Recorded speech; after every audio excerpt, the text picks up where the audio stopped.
Hello and welcome to this online Foster Care Institute training webinar. Grief and Despair, helping a foster child with the many challenges of grief. I'm your host, Dr. John DeGarmo, founder and director of the Foster Care Institute. I'm an author of several best-selling foster care and foster parenting books, international speaker and trainer for child welfare agencies and foster care programs, and I have been a foster parent myself to over 60 plus children who have come through my home and joined my family. Our goal during this webinar is to increase your awareness of the realities of feelings of grief and loss that children and youth face in foster care. Not only will we help you increase your awareness of grief and how it impacts the lives of children and youth in care, you're also going to gain understanding of how to develop and implement strategies designed to aid these children that we are caring for in our homes, aid them with their feelings. Let's look at what one youth in foster care said about his time in foster care. Quote, "The place was nice. The people were nice too. I just wanted to go home." Unquote. And this is from Justin, 17 years of age.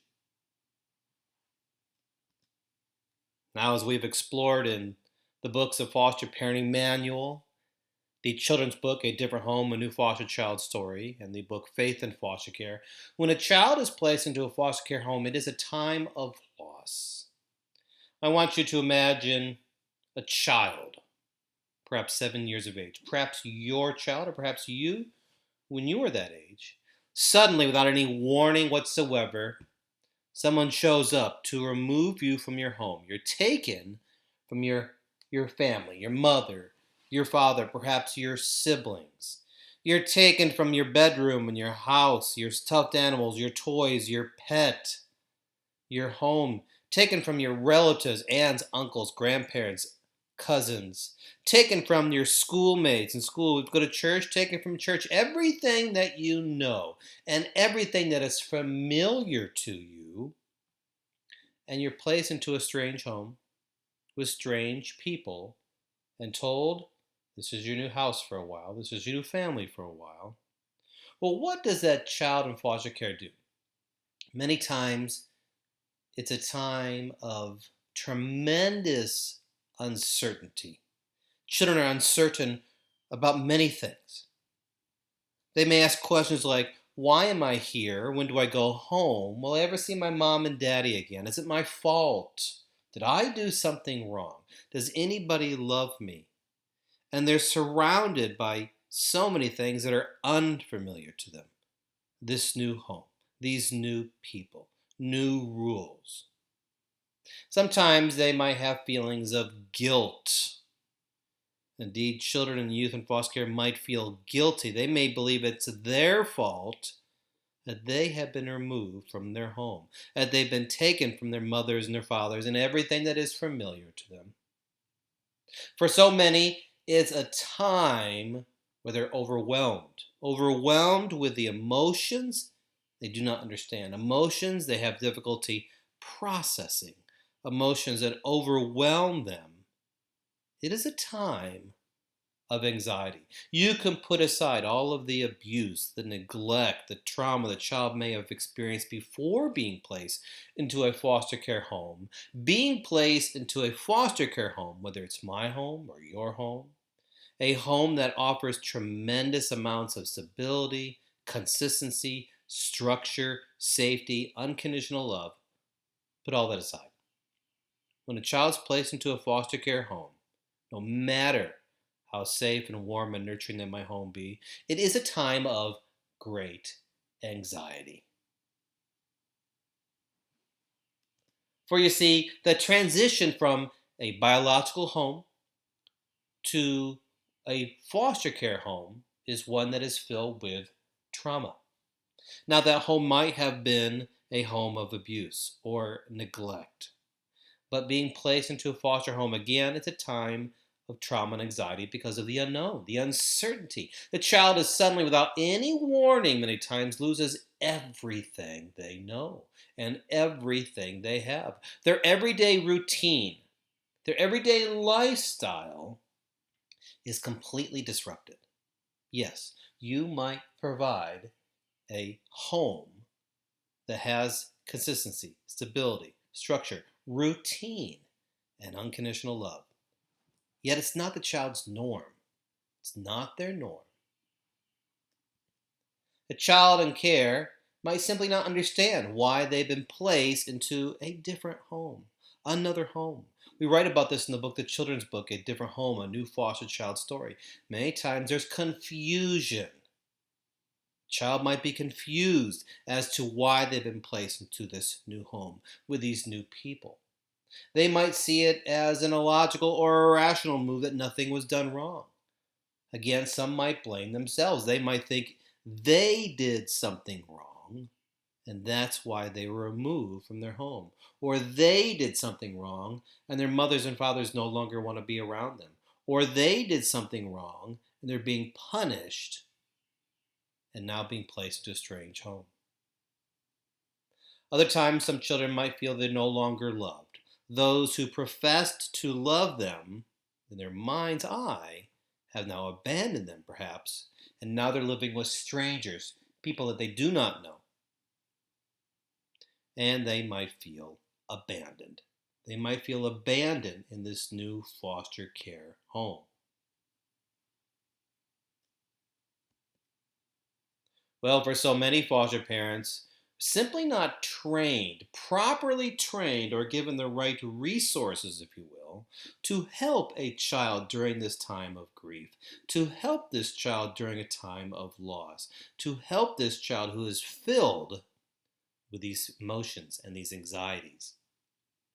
Now, due to a number of reasons, child might not be able to spend time with a professional therapist or a professional counselor to help them better process or understand these emotions and these feelings. So let's look at what loss looks like for a child. During those infant years, a child must establish trust throughout their infancy. Now, when a profound loss occurs during this time of infancy, such as being removed from their norm, being removed from their home, and placed into a foster care environment, it is a time of loss. As a result, a sense of trust with others, including other adults, might be lost as well. As a child is filled with grief, the infant might display grief through a number of signs. To begin with, they might be apathetic, or they might have loud, continuous crying. Maybe the crying is very, very mournful, or maybe they begin to withdraw from others, withdraw from society. During the preschool ages, 2 to 5 years of age, the logical thinking in the child has not yet developed. The child might not understand cause and effect. They might not understand the fact that their birth parents may have committed some sort of crime, or their birth parents were unable to care for them, or the reason that they were removed from the home. They don't understand that. In addition, a sense of permanence is not truly appreciated in this age group either. Now, a preschooler might experience feelings of denial during this time, or maybe guilt. They might think it's their fault. They might be incredibly, profoundly sad, or they might experience feelings of hopelessness. Now, once the loss is experienced at this age, once a child has been removed from their environment, their home, their norm, if you will, and placed into a foster care home. Once this loss is experienced, the child might experience fear of additional loss. They might feel that their new foster family is going to abandon them as well. During this time, the child may become incredibly anxious, or they may be very, very clingy, clingy towards their foster parents, clingy towards their caseworkers, clingy towards a CASA, or maybe clingy towards their birth parents and biological family members during a visitation. They might also be very, very stubborn during this time as well, during this time of loss. When a child hits those early school years, 6 to 11 years of age, they begin to understand or better appreciate cause and effect. They begin to form a logical thinking process, and they begin to understand about consequences. They might understand or appreciate that the reason why they were removed from their mother and father's home and placed into a foster care environment. They begin to form that logical thinking process. At the same time, they might also become increasingly preoccupied with the loss of other caregivers in his life, or they may have other concerns and other worries. They might believe or become preoccupied with the loss of a foster family in their life, or the caseworker, or they may have other concerns or worries revolving around foster care or placement. It is during this age group that the child begins to grieve. And as they grieve, most likely their school will begin to suffer. As we've seen here at the Foster Care Institute, children and youth in foster care are generally 18 months behind academically and struggle with reading and math skills. Well, as they begin to understand why they are removed from their home, and they are overwhelmed with these feelings and emotions that they quite simply can't process yet. Well, it's during this age group where they may begin to lash out in school. They may have behavioral problems in school. They may lash out towards other students, other teachers, administrators, counselors, etc. Or they might withdraw. They might withdraw from their peers. They might withdraw socially in school. They might withdraw from participating in the classroom setting. To be sure, their schoolwork and their grades might seem very unimportant to them, and their learning will suffer. As their learning suffers, they will fall behind in reading and math skills. And in truth, school is often the last place a child in foster care wants to be. School is a reminder to them that they're placed in a foster care setting. So many aspects about school revolve around traditional families. And it's a reminder to him that he is not with his family. He is in a different home. And school is the last place he wants to be. In fact, his main focus during this age group is on survival. And as the child begins to enter into those teenage years, their adolescence, 12 years, 18 years of age, they begin to grieve like an adult. Now, here at the Foster Care Institute, we have looked at how foster parents might grieve when a child is removed from their home, according to the stages of grief from Kubler-Ross. Let's look at how children and youth in foster care might experience grief, according to the stages of grief and loss. To begin with, there is shock. Many times, the removal from their home, the removal from their mothers and fathers, the removal from their family may bring feelings of shock to him. Now, after the emotional attachments are made with his family, his birth parents, and others, the sudden removal may cause deep shock.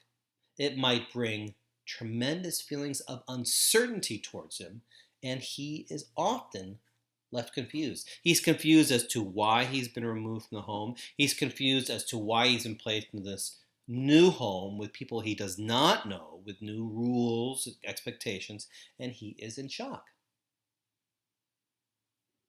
Next, we have denial. The child may deny he ever formed a relationship with others, or he may deny that he has any feelings of sadness after being removed from the home. But deep down, though, he is most likely grieving the loss of his family, grieving the loss of his home. and he might believe that he was at fault. Anger is the third stage. The removal from his home may bring feelings of anger, and it might bring feelings of disappointment towards others. Anger and disappointment with the caseworker or the agency. Anger and disappointment towards foster parents or caseworkers or CASAs or other people involved. He might blame the system. He might blame the caseworker. He might even blame the foster parents for placement into another environment that he does not want to be in. Now, it's important to remember this. Youth in foster care and children in foster care, despite the fact that they might have been living in an environment of abuse or neglect, that is their norm. And many times they wish to go back to that home. They do not want to be in a foster care environment because they want to go back to their family. Now, you as a foster parent might provide tremendous structure, stability, comfort, safety, security, unconditional love. At the end of the day, though, that is not the child's norm, and you are not his family. Therefore, he wishes to go back to his family, particularly during the stage of anger.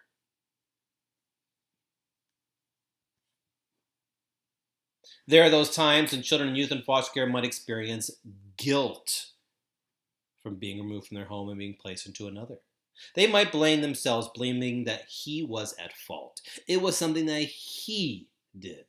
The reason why he was removed from the home and removed from his mother and father was because he might have been, quote unquote, a bad child. He might try to comprehend what he did wrong in the removal from his family and his home.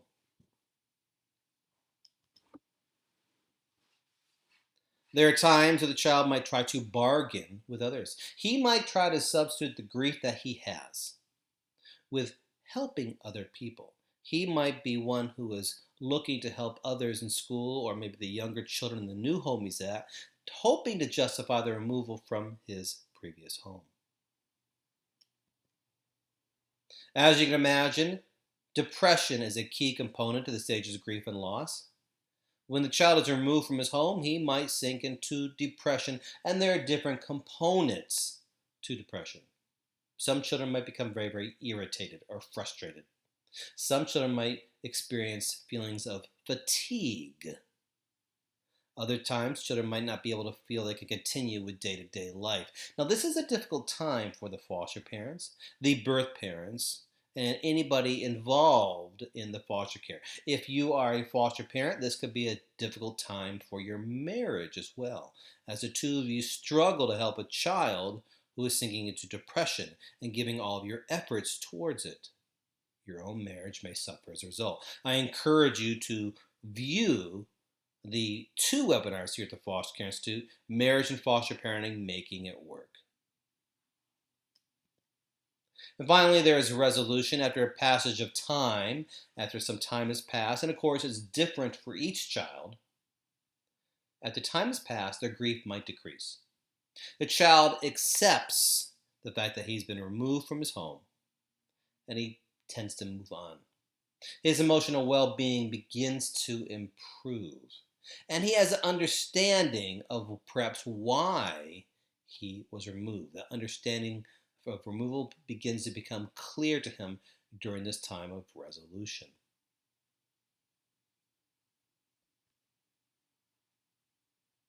Quite frankly, children who struggle with feelings of grief and loss in the foster care system are doing the very best thing they can in order to survive. These children are trying to survive. As their feelings of grief and loss sometimes overwhelm them, they're simply looking to survive during what is a very difficult time for them. Alicia was in foster care and she said this about her foster parents. They tried to help me. They kept telling me what I was feeling and what I should do instead. They just didn't understand what I was feeling. So now that we know why a child in foster care might experience feelings of grief and loss, how do we help? How do we help that child who's in our home, who is shocked, who is confused, who might be angry, who might be bargaining, who might experience guilt, who might be depressed. How do we help them? Well, to begin with, it's important that we help them when they arrive in our home. When that teenager or that young child is placed in our home for the first time, there's a number of things that we can do to make that very difficult time of transition. Remember, this is a time of anxiety. Try to make that difficult time a little bit easier, a little bit more welcoming, if you will. And we can do so to begin with by having a welcome basket ready for them. Try to find out the child's age beforehand and have some items in this welcome basket that are age appropriate. Ask him when he arrives in your home if he's hungry and provide healthy snacks. Do not fill him up with sugar and candy and cookies and soft drinks. Instead, during this difficult time, provide healthy snacks, nuts and fruits, and healthy alternatives. Give him a tour of your home, ending with his bedroom. Ask him what his favorite food might be and consider cooking that favorite meal for him during those first few nights of placement into your home. There is a saying that music can soothe the savage beast. Well, there's truth in that. Have some soothing music on in the background. Music can help to calm a child down during a time of great difficulty, a time of tremendous emotion and anxiety. When he's ready, help him unpack his clothing and hang up his clothing if he's welcome and if he's open to do this. Now remember, when he's first placed into your home, you are a stranger to him. He does not know your family's rules and expectations. He does not know the layout of the house. He does not know if he can trust you. He does not know if you are going to hurt him or not. He does not know how long he will be there. He knows nothing about you. So he might not want your help during those first few hours and first few days. In fact, he might wish to stay alone. But if he's open to it, help him unpack and hang up his clothes. Plan meals around food that he might like during those first few days. If he's old enough, ask him to help you shop for his meals and perhaps ask him to help prepare those meals alongside you. Not only can this be very nurturing and welcoming those first few days, it also helps him to build some important social skills, including cooking skills, later on in life. As we mentioned, he is going to be experiencing great feelings of grief and loss. Talk to him about those feelings of grief and loss and talk to him in a very open fashion. Acknowledge to him that his feelings are normal. Let him know it's okay and very acceptable to have these feelings and to feel this way. Again, tell him that the feelings he has right now are very normal and that you understand that. And that's okay to feel upset. It's okay to feel scared and confused. It's okay to even feel angry. Those feelings are normal, and he needs to recognize this, and he also needs you to help him acknowledge it. You can also help him by identifying his feelings if he's rather young. Let him know that these feelings are normal by saying things like, I see that you're upset, and that's okay. I hear that you're a little angry, and that's all right. That's normal. I see that you're confused and you're scared. That's okay. It's okay to be scared during this time. I understand. So again, help him to identify his feelings, and these feelings are normal. When you're talking about grief, try to encourage him to avoid comparing his feelings of loss with others, with you, or for his siblings or other people. His feelings are very unique to him, and his feelings are very important to him. So do not compare his feelings with somebody else, including your own.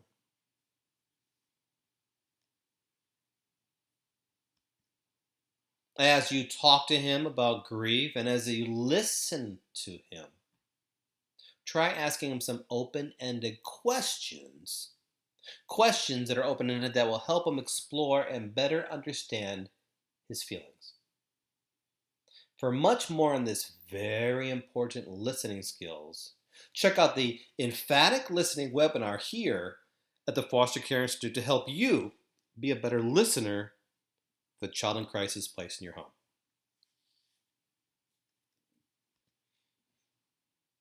Now, he needs reassurance. He needs to be reassured that it's not his fault. He might blame himself. He might blame himself for being removed from his home, from being removed from his mother and father, maybe even from his own siblings. And he might blame himself for being placed into this new home, this strange home, your home. He might even have additional guilt and blame himself even more if his parents are incarcerated. He might feel that it is his fault that his parents are in jail. Reassure him that this is not his fault. It is not his fault that he's been removed from the home. It is not his fault that he's maybe been removed from his siblings. It is not his fault that his parents are incarcerated. None of this is his fault. He needs you to reassure him about that, particularly during those first few days in your home. He is not to blame for being placed into a home and into the foster care system, and you need to reassure him on that daily. Let him know that he is not responsible.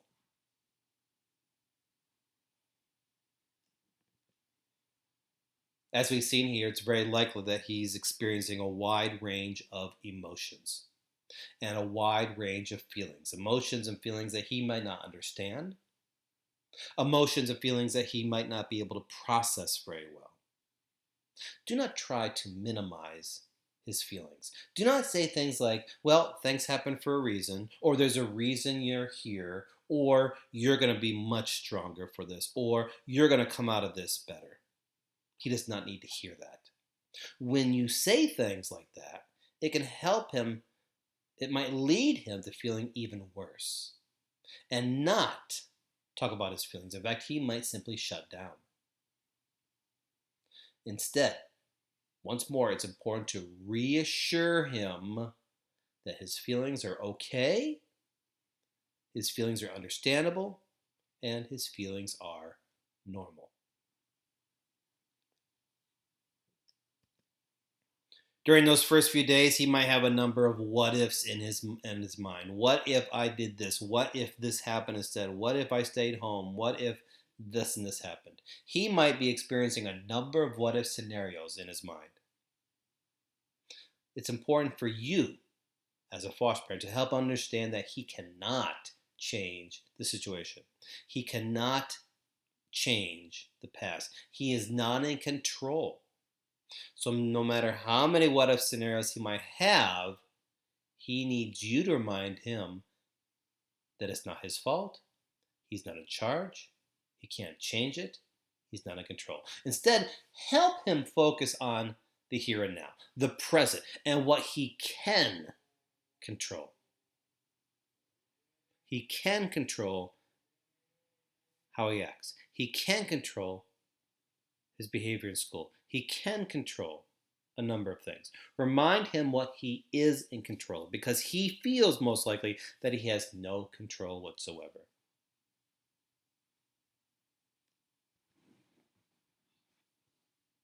Now, he has many connections in his past.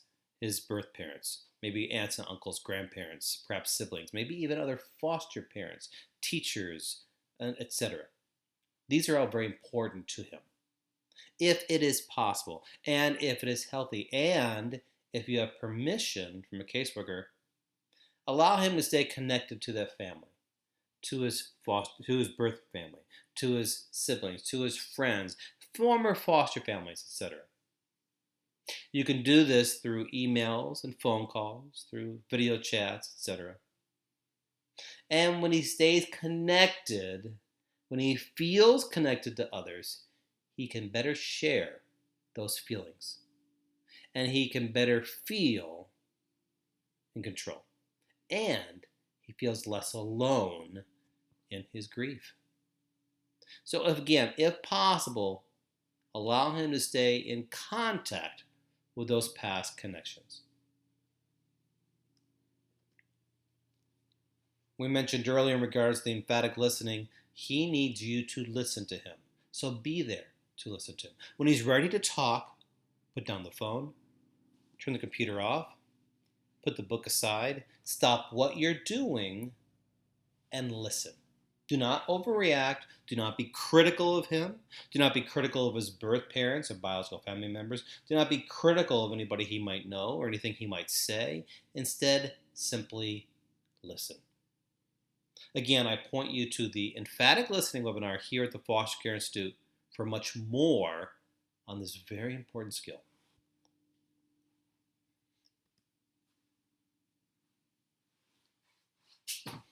He might need some comfort, and he's very likely going to need some nurturing.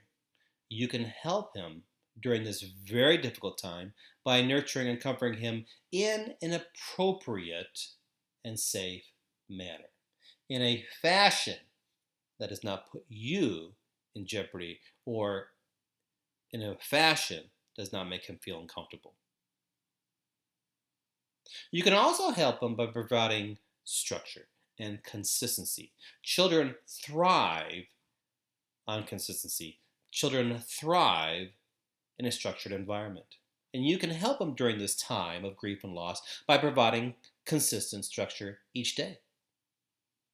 Structure and consistency in regards to mealtime and playtime. Structure and consistency in regards to chores and homework. Structure and consistency in regards to playtime and reading time and bedtime. At the same time, you also will need to recognize when you need to be flexible when it comes to this structured day. Flexible when it comes to special events, visitations, doctor's appointments. Perhaps there's a special movie he could watch, or stay up a little bit later if he's engaged in reading. Learn flexibility at the same time. Try to have a structured day and be consistent in that structure in your family. That goes a long ways in building attachment and trust with a child in your home. Now, as I mentioned earlier, he might be overwhelmed with a myriad or a mixture or a number of emotions that he does not understand. Let him know that he can have different feelings at the same time. He might be angry, yet be enjoying spending some time in your home. He might be very, very sad, yet might also be laughing. Moments of sadness with times of happiness are normal, particularly during this time. Let him know it's okay to have different feelings at the same time. There's a saying that laughter is the best medicine. Look for opportunities to help him find moments of joy and perhaps even laughter. Moments of joy and laughter in your home. Maybe by playing games together. Maybe some funny movies or some funny videos. Interacting with the others in your home, with you and your spouse, any other children that might be in the home with you. Look for opportunities to engage him in opportunities that could bring laughter and joy.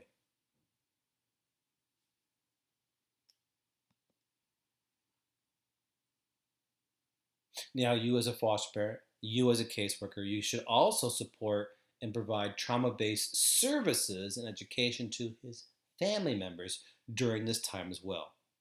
His biological family members might not understand the emotions a child is experiencing.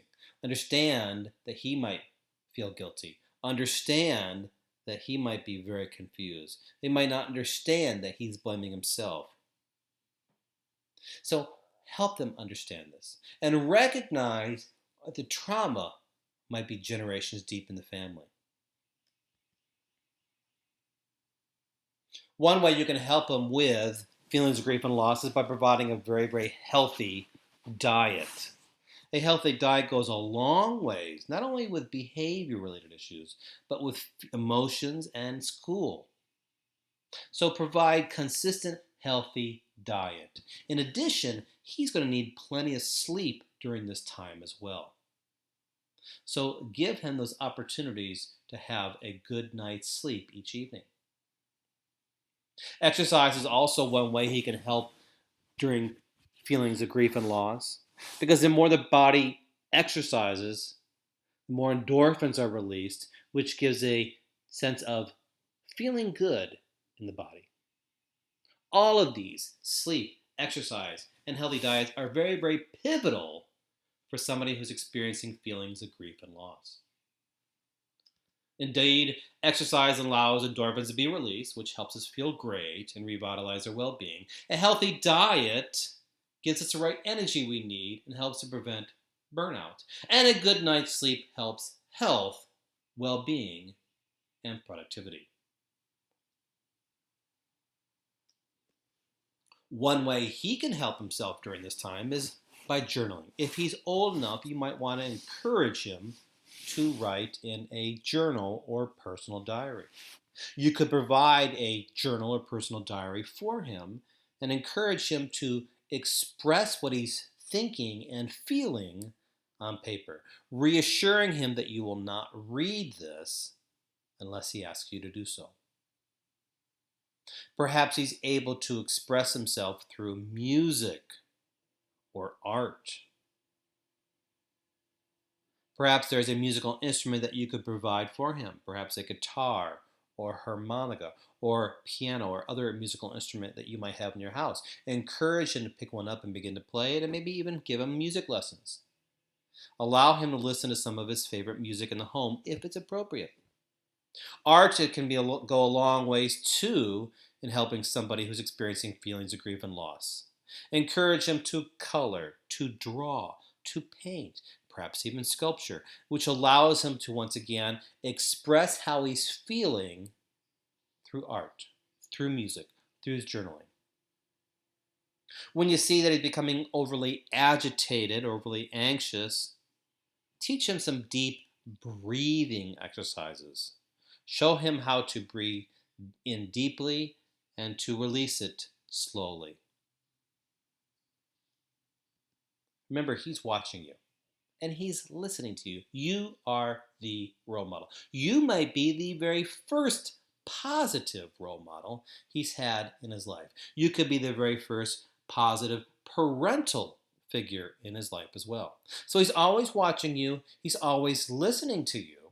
And if you feel it's comfortable doing so and appropriate, share your own experiences of grief and loss and how you were able to address and cope with your own feelings during a difficult time in your life. He might find comfort in the fact knowing that he's not alone. He might find reassurance in the fact that you've also experienced these feelings. And he might learn from you on how to address his own feelings. So again, if you feel comfortable doing so and it is appropriate, share your own experiences when you were feeling grief and loss and how you helped to treat it. Abby said this: "The pain will always be in you, but you will not always be in pain." I think that's an important reminder, not only for the children that we care for, but for all of us.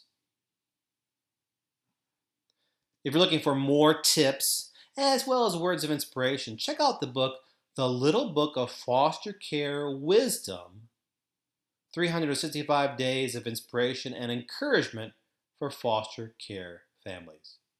You can order a signed copy of this book at the Foster Care Institute, and there are many books at the Foster Care Institute. I'm certain there's a book there right now for you as you care for children in crisis. For much more on this, visit the Foster Care Institute online at drjohndegarmofostercare.com. If you have not done so already and you're on Facebook, I would invite you to follow me on Facebook at Dr. John DeGarmo, the Foster Care Institute, as well as at Twitter, where I'm always posting information relevant to your foster parenting experience. And if you have questions about this webinar or other questions that I might be able to answer for you, feel free to email me at drjohndegarmo@gmail.com. When a child is placed in your home, it is a time of tremendous anxiety for them. They are afraid. They're confused. They might be experiencing feelings of guilt as they are overwhelmed with their feelings of grief and loss. Grief and loss from being removed from their home, and grief and loss from being removed from everything that is familiar to them. I want to thank you for caring for this child during a very difficult time in his life. Thank you for all that you've done for these children. Thank you for taking time to watch this webinar. Thank you for caring for children in crisis. For the Foster Care Institute, I'm Dr. John DeGarmo.